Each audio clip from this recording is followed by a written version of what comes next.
Alright guys, so here's what's going on. My koi have outgrown this. This is like a 260 gallon pond, and they're all like 10 inches and above now. It was fine for them last year, but this year they need an upgrade. So I'm going to be building a bigger pond. It's going to be probably 7 foot by 8 foot, and then I'm going to leave the hole in the center so they have a deeper spot. And then somehow I haven't figured it out yet. I'm going to utilize the waterfall there. I'm going to turn that into an actual filter. I'm going to have 2 pumps running water into it. I'm going to build my own filter. And these lemon cypress or whatever they are, those are coming out. The logs coming out. This is all going to get cleared away and turned into a pond area for them swimming. Even the spot here, I have rubber underneath this. There's like 6 inches of dirt here under these, and I'm saving these because I bought these for a reason. These are called creepin' jennies, and they're ground cover, and they're amazing, and the koi can actually eat them and not get sick and die. So that's why I have them. Oh, here's a weed that's gonna come out. But I planted them last year and they did really well. They spread like crazy. There's my Japanese maple, one of them. I have a few of them. So this is gonna look good when I'm done.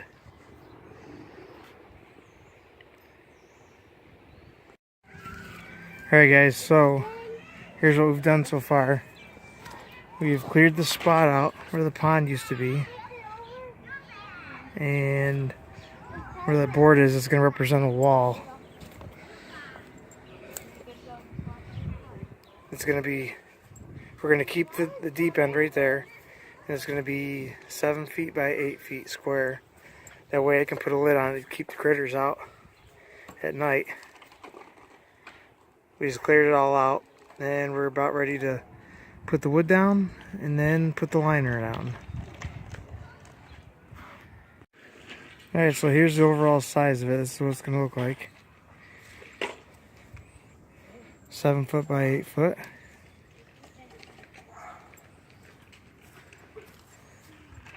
It's not going to set on the ground like that. I'm going to have legs for it to sit up, and then the liner goes over that.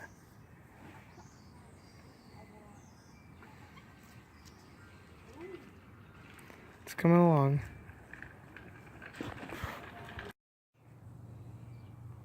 Okay, it's getting there. This is what the structure of it's going to look like.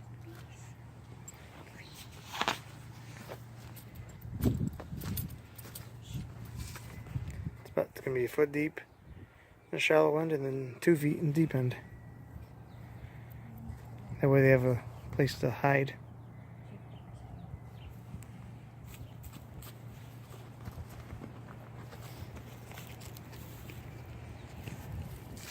And probably going to put walls up along the bottom to help keep the dirt from,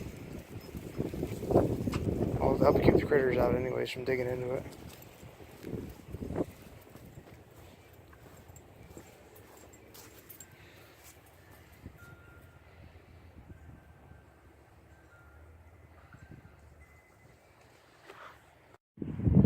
Okay guys, so here's kind of just a little update, just to give you an idea, kind of sort of what we might be doing here.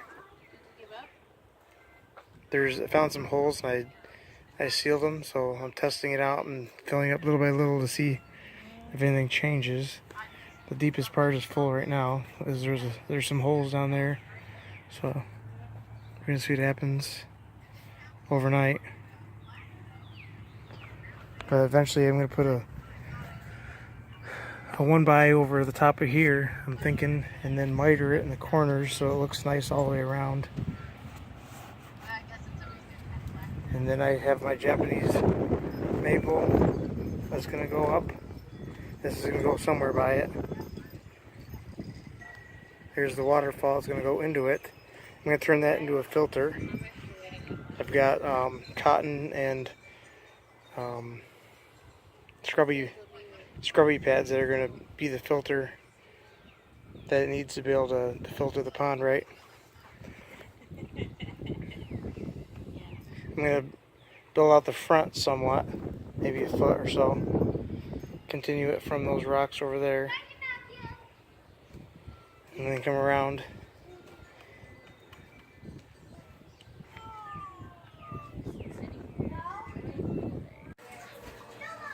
Here's the koi. There's koi and goldfish. There's the koi.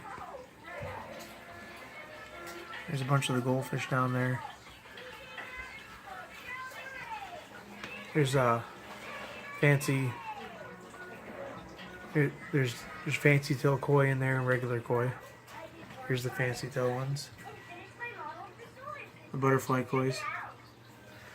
So those are all going in the pond. They've outgrown the tank.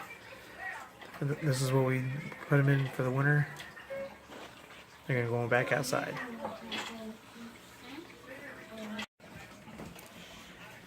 Okay guys, so here's the stuff I'm going to use to build my own homemade filter for the koi pond.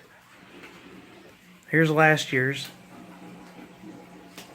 And here's what I'm going to do. I'm turning this waterfall into an actual filter. I'll have rocks in there, but it's going to have all the stuff I need to be able to keep the pond clean. What we got here is these lingerie wash bags. Yeah, I got them because they're small enough to be able to do what I need to do. Apparently, I didn't know these existed. Apparently, the ladies can wash their unmentionables in them. So this will make a great way to hold everything together in the koi pond filter. I got pantyhose. These are for knee highs. These are for, I'm going to fill them with charcoal, so that way it'll help to filter the water and keep it clear. And here's the activated charcoal I got. It's going to go in them. And then here's the cotton. This is going to be the fine substrate cleaner. And then these scrubby pads. This is going to help to grow the bacteria I need to be able to keep the pond and the fish healthy. But here's all the stuff I did last year. There's an actual pump in there. The water would get sucked down through these holes in the top, get filtered through the cotton, and then all those scrubby pads, and then the pieces of plastic were to be able to grow bacteria on. So that's why all that's in there. It worked out, for the most part, it worked out pretty good. But we also had a fountain attached to it, and I'm not going to put the fountain on this year, I don't think. I don't know yet. We're undecided what we're going to do. But for the most part, we're going to be running at least two pumps of water into here, and then it's going to get filtered out and then back into the pond. So that's the plan.